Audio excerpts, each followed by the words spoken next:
Hey everyone, in this video we're going to be looking at the next of the big calculus theorems. So far we've had the intermediate value theorem and the extreme value theorem. Today we have the mean value theorem, abbreviated MVT. And all we'll be doing today is working problems that involve the mean value theorem. So it kind of reads like a mouthful, but don't worry, we'll translate it into English soon enough. Okay, sorry about that, got interrupted. If a function is continuous at every point in a closed interval a to b, so a and b are the endpoints, and it is differentiable at every point of its interior, so that's, again, the interval is still a to b, but this time the endpoints aren't included, then there is at least one point c where the average rate of change, oh, whoops, I'm on highlighter mode. Well, we can do that too. There's at least, how about this? There is at least one point c where the average rate of change equals the instantaneous rate of change. So let's kind of turn that back into math notation. Average rate of change, that is basically similar to saying average slope or slope of a secant line, which, here's our slope formula. And notice how it's the slope between A and B.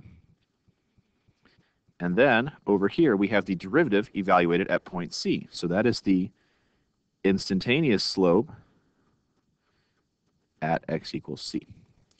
And the only guarantee here is that c is somewhere, whoops, not equals, c is somewhere in the interior of a and b. Again, this can only happen if the function meets two conditions. One, it has to be continuous on the closed interval, continuous on include a and b, and then it has to be differentiable on the open interval a to b. Now, you can put both of these conditions into one if you can guarantee that the function is differentiable on the closed interval as well. So for example, well, just remember, differentiability implies continuity. So if you know that a function is differentiable between these 2 points, you also know it is, by definition, continuous at those endpoints. So let's just take a look at it here. Let's play around with it a little bit. So here's my Desmos graph, and the function, just f, is this blue graph. And what I've got in the red line is a secant line that I'm moving around. So see how it's just connecting 2 points on the graph, and it's drawing a line between them. And if I want to change it up, I can move one of those points around. So this is a secant line. And then in green, I have a tangent line. So see, I can move the tangent line around. The mean value theorem says that somewhere between the 2 points on the secant line, I should be able to have the exact same instantaneous slope. So look at this. I can probably get pretty close. It'll be hard to get perfect on here, but look at this. So there's from, I don't know what this is, maybe negative 3.5 to positive 1 or so. I've got this certain secant slope, this certain average rate of change. And right here, maybe at negative 1.5 for x, is where my instantaneous slope equals the average slope. And if we extend the interval, maybe we make it change a little bit, we can probably find somewhere else where, again, the instantaneous rate of change equals the average rate of change. The mean value theorem guarantees that this happens at least once. It does not tell you if it happens more than once. In this specific graph, it looks like that happens about twice. But as far as the theorem goes, it can only tell you it happens once. At least once, sorry, which is the important thing.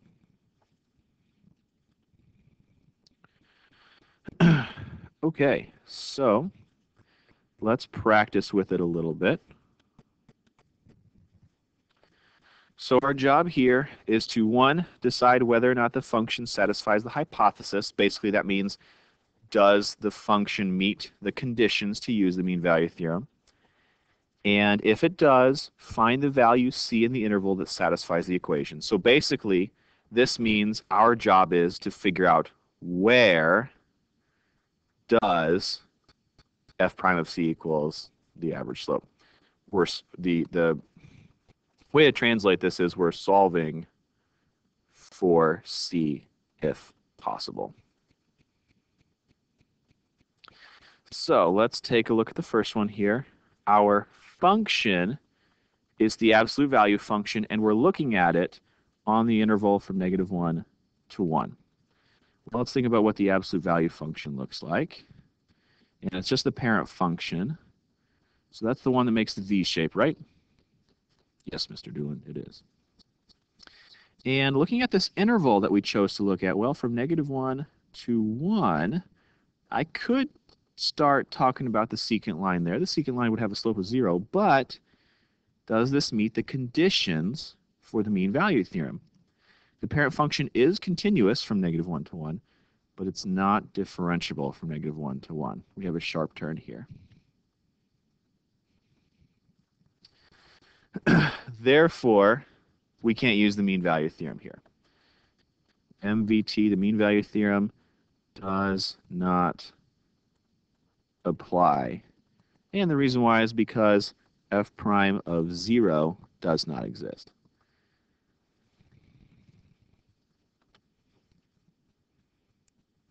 Okay, so our next one is y equals natural log 3x plus 5.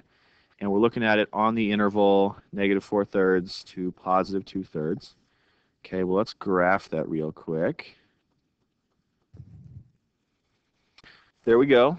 Looks like it is definitely a smooth curve, at least until its domain runs out, which is fine because we're looking at, what, -4/3, which, oh, hey, there's -4/3 right there.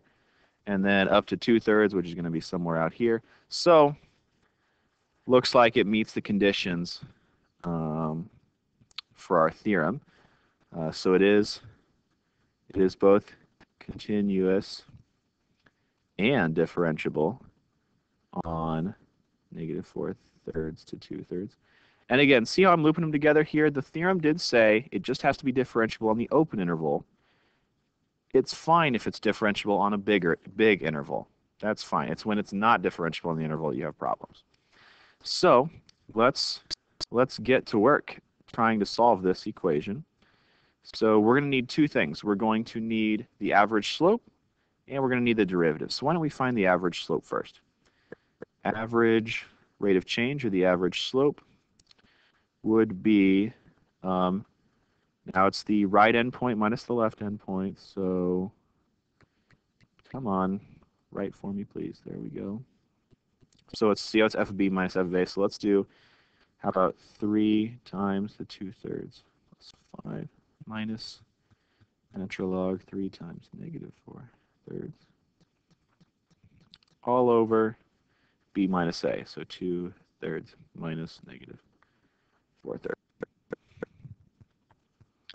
Well, this cleans up a little bit, but not very much.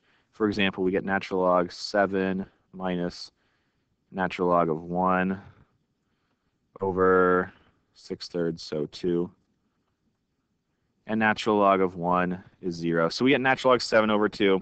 At this point, I'm going to go to the calculator and approximate that. That's about 0.97296 if we wanted to get really crazy with it.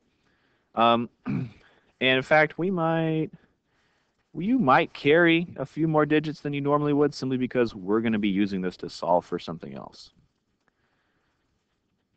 Okay, so I've kind of run out of room here, but now we've got to look at the other side of the equation, the f prime of c. So we'll just do that down here. We need f prime of c. So before we can get there, we probably need f prime of x, or I guess y prime, since we used y in the original equation. So derivative of natural log is 1 over the inside times chain rule. Don't forget the chain rule. Derivative of the inside, which would be 3. And then our job was to figure out where f prime of c equals fb minus, minus f of a. I got carried away there. Which we already figured out that this part was 0.972955. So what we got to do left is, where does 3 over 3x plus 5, which is the derivative, where does the instantaneous rate of change equal our average? I really should have warned you to write small here, shouldn't I? I should have warned myself to write small here. Work the calculator, push the buttons, multiply, divide. We wave our magical algebra wand. And you'll find that the constant where this happens, the C value, remember it's got to be somewhere between B and A, is negative 0.639. Since this is the final answer, you only need it to 3 decimal places, not 6 or 7 like I did before.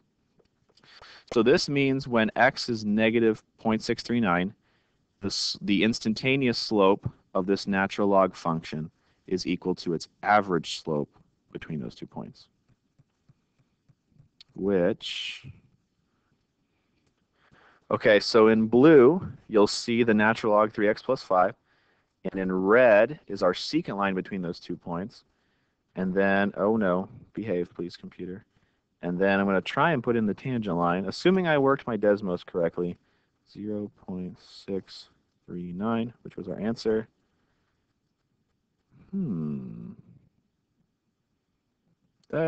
Those don't look parallel. There we go. That's better. I found my mistake. I made a mistake when I punched in the points in here. So what I was showing you for the secant line the first time was not correct, but now I fixed it up. Anyway, let's turn the page. Okay, so in example 2, we have kind of a traditional application problem, or maybe not even an application problem, just a traditional problem. Given an interval in a function, we got to find the secant line in the line parallel to the secant line over this interval. Okay, well, secant line, remember that's the line that cuts through 2 points on the graph using the average slope between them.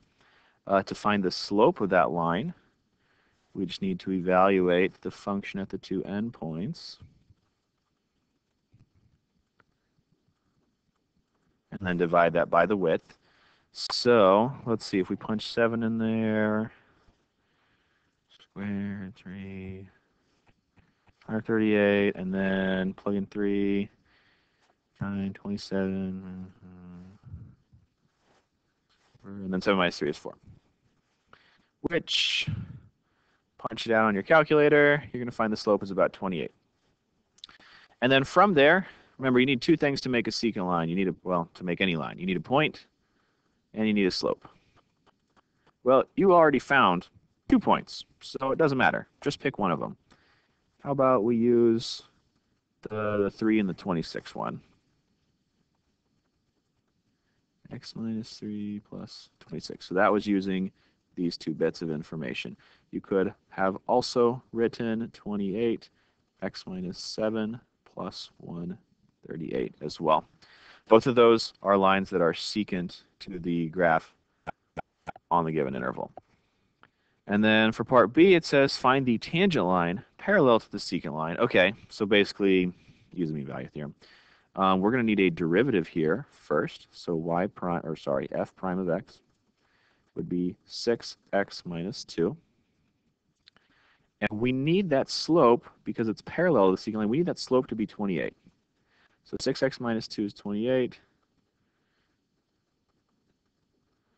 We're going to find that that happens at x equals 5. So if we were using the mean value theorem, or we were answering in terms of the mean value theorem, this would tell us the c in the mean value theorem is 5, because that's the magic x value where the instantaneous slope equals the average slope.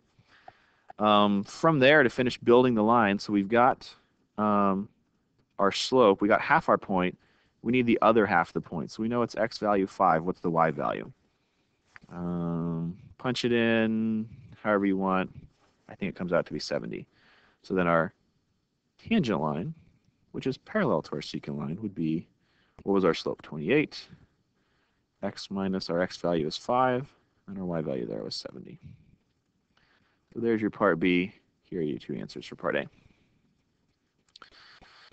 The last thing I want to look at is just kind of an outside-the-box application style problem. Kansas Turnpike, that's like the private highway that can take you out to Manhattan if you like to go visit your friends at K-State. And it's a toll road, so you get on, you get a ticket, like a little thing that says what time you got on the highway, and then when you get off, you put that ticket in a machine, it figures out how much you use the road, they charge you $2, $3, whatever it is.